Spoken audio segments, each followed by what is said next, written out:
So there's a couple articles here in the September 30th, 2018 Pueblo Chieftain opinion page. Watson for state treasurer. So the chieftain is pushing for Brian Watson to become the Colorado state treasurer.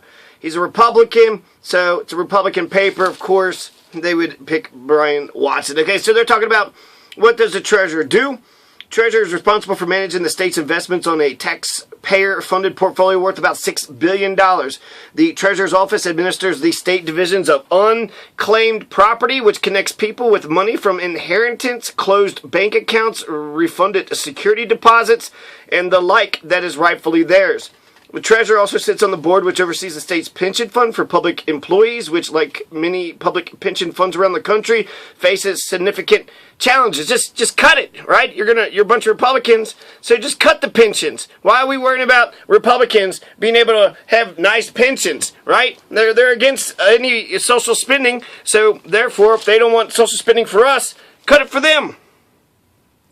So the current treasurer, Walker Stapleton, is vacating the office to run for governor. So Walker Stapleton is not going to be the treasurer. He's going to run for governor. He's running against Jared Polis. He is going to lose. He's going to get creamed. He's going to get his ass kicked. And so therefore he lost his seat. So he probably should have just ran for treasurer. So we have Dave Young.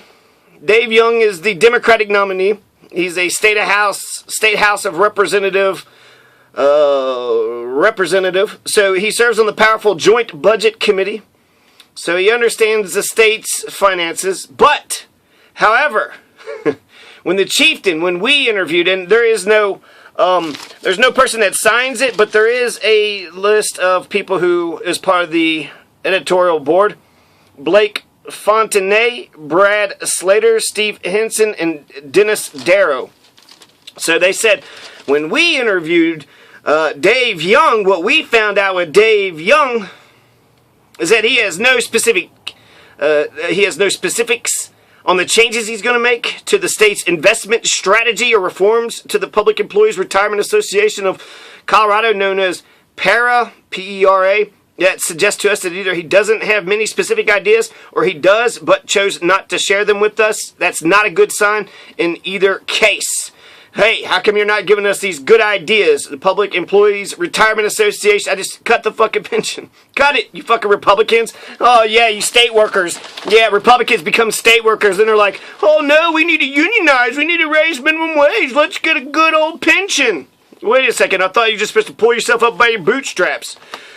So, when we interviewed, and that's the taxpayers supposed to fucking foot the fucking bill for your pension, so not only we got to pay you to work, a fucking job, but then also pay you to sit on your fucking ass. Aren't you all getting Social Security? What the fuck? So, Dave Young, Democratic nominee, they acknowledge that, he's been on the Joint Budget Committee, so he knows numbers, he knows math, he knows how to make some money. So they're saying Young also seems to be interested in expanding the role of the treasurer's office, using it as a bully pulpit to address other issues of state government that he deems important. If that's his goal, he'd be better suited to remain in the legislature, which can and does address a wide range of issues. So, interested in expanding the role of the treasurer's office, using it as a bully pulpit. So, what the fuck are they fucking getting mad about here? So, he wants to be an activist treasurer. I think the government should be an activist government. They should help us. If they're not helping us, then fuck them. So, I'd rather have an active government than an inactive government, but I want a good one over a bad one. So, Brian Watson, this is the guy that they're going to say, you know what? He's a real estate developer, so he's like Donald Trump, right? He comes here, makes a bunch of money. Let's just, get him in government. Let him make a bunch more money for him and all of his fat cat friends. The North Star Commercial Property. That's White Star Line Property. That's North Star Commercial Properties.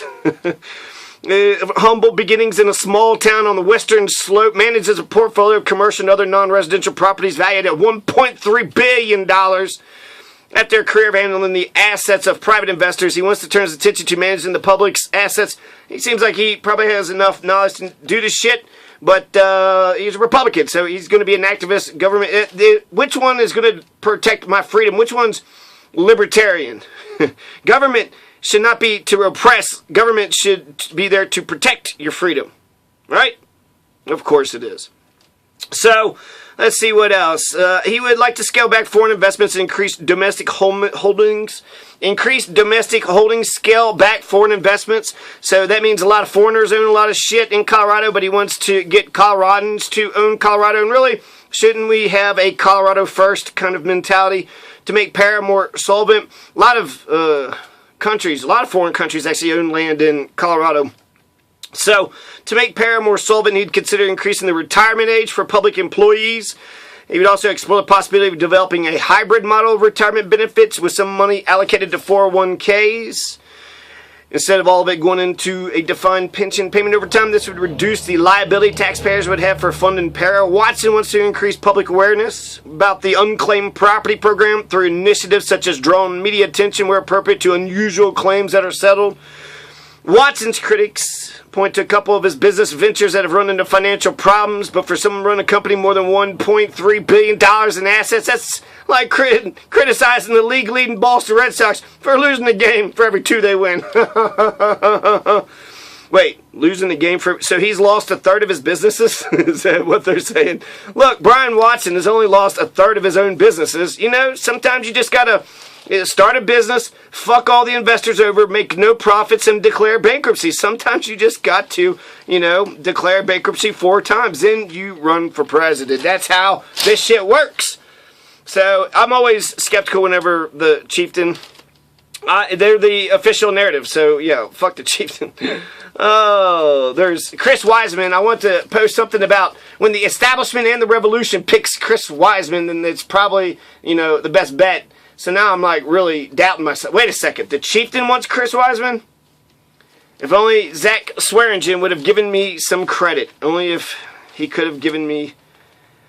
I could have helped you, man. Zach, I could have got you elected. So, that's it. Jonathan Masters endorses the other guy, Dave Young. Dave Young sounds like a badass. He's going to do all this other stuff and more. So, it was interesting. I learned a lot of things from this article. So, thanks for writing the article, right?